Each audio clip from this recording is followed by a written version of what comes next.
সুস্বাগতম বন্ধুরা, happy birthday to me. হ্যাঁ, আজকে আমার জন্মদিন, তাই ঠাকুরের নাম করেই দিনটা শুরু করলাম। সকাল থেকে বড্ড মনটা খারাপ ছিল, বর্মশাই ঘরে ছিল না যে, কিন্তু তিনি সারপ্রাইজ দিতে ভোলেননি। আর সারপ্রাইজ পেতে কারই না ভালো লাগে, আমার তো দারুণ লাগে। এই রকম বর্মশাইয়ের কাছ থেকে সারপ্রাইজ পেতে বেশ দারুণই হয়। বছরে এরকম 2-4বার জন্মদিন হলে বেশ ভালোই হতো নাকি। কি আছে এক্সাইটমেন্ট আর কাটাকাটির ঝামেলা বাদ দাও, ছিঁড়েই ফেললাম। এই রকম সময় কি এক্সাইটমেন্ট ধরে রাখা যায় বলো? তারপরে প্যাকেটের ভেতরে কি আছে, ওয়াও কি দারুণ সুন্দর একটা কেক, দারুণ লাগলো। ওহ, সারপ্রাইজ পেতে দারুণ লাগছে। ভয়েস ওভার দিতে দিতেও আবার সেই দিনটার কথা মনে পড়ছে। যদিও 3 দিন পরে ভয়েস ওভার দিয়েছি, আপলোড করতে বড্ড দেরি হয়ে যায়। ছোট্ট পুচু আছে তো আমার একটা, সময় পাই না গো, তাই একটু দেরি হয়ে যায়। আবার একটা নতুন খাবার, তারপরেই দেখো আরও একটা সারপ্রাইজ। এইরকম জন্মদিনের বিকেলটা এত সুন্দর কাটবে বুঝতেই পারিনি সকালে, তাহলে মন খারাপ করতাম না। বাবা মাও বলে আসেনি, সারপ্রাইজ দিয়ে এসছে। তো এরপর রাত 9:45টার সময় আমার কেক কাটা। সবাইকে ছাড়া কি কেক কাটতে ভালো লাগে বলো?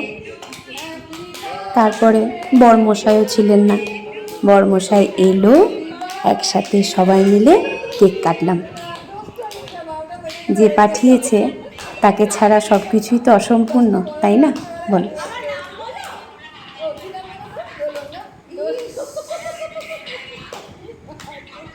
এইরকম সবাই মিলে আনন্দ করতে আমি বড্ড ভালোবাসি।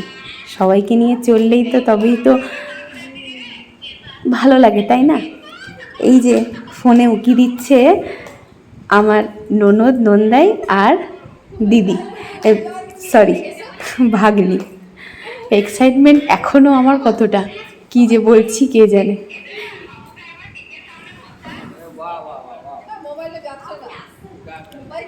আচ্ছা, একটা কথা বলা হলো না, এই যে ড্রেসটা পরে আছি এটা আমার মা গিফট করেছে, মা বাবা গিফট করেছে।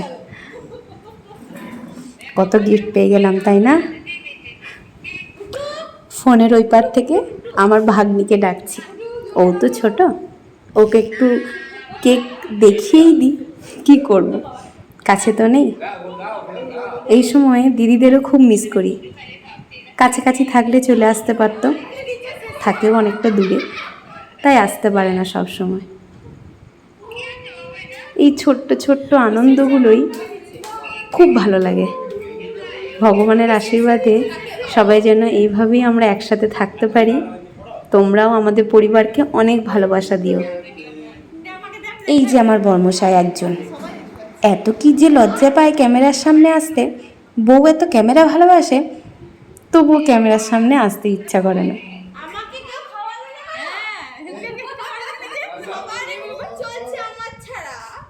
সত্যি কি কাণ্ড দেখো, সবাইকে আমি খাইয়ে দিলাম, আমাকে কেউ খাইয়েই দিল না।